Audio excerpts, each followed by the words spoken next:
Сәлем, хрустящий жареный пельмени дайындаймыз. Ол үшін алдымен ыдысымызға 100 грамм сүт, 50 грамм су құямыз. 50 грамм ерітілген сары май қосамыз. 1 шай қасық тұз және жарты шай қасық сода қосамыз. Араластырамыз. Араластырып болғаннан соң үстіне ұн салып жұмсақ қамыр илейміз. Міне бізде осындай жұмсақ қамыр дайын болады. Бұл қамырды бетін жауып, начинкамыз дайын болғанша 30 минуттай демалдыруға қоямыз. Картошканы жуып тазалап, турап, татымына қарай тұз салып қайнатып пісіреміз.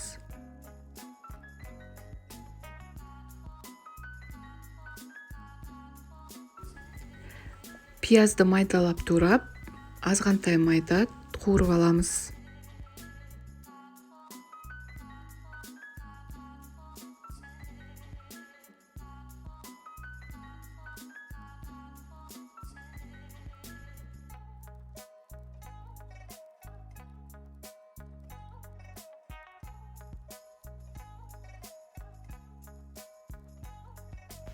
Картошка мен пиязымыз пісті, енді осыны езіп, пюре етіп аламыз.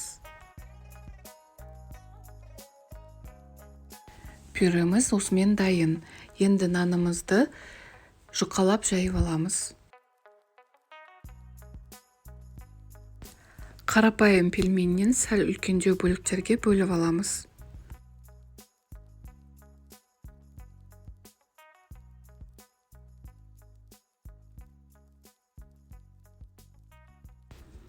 Начинканы салып, пельмен сияқты түйеміз.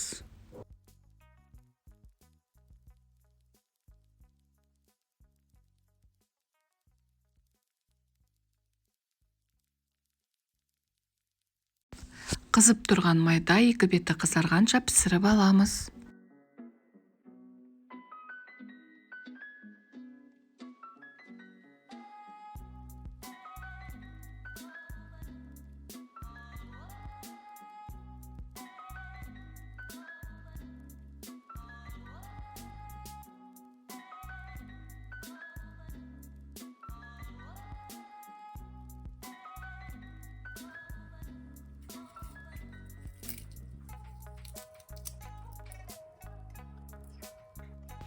Видеоны соңына дейін көргендеріңіз үшін рахмет. Сіздермен болған Әсел.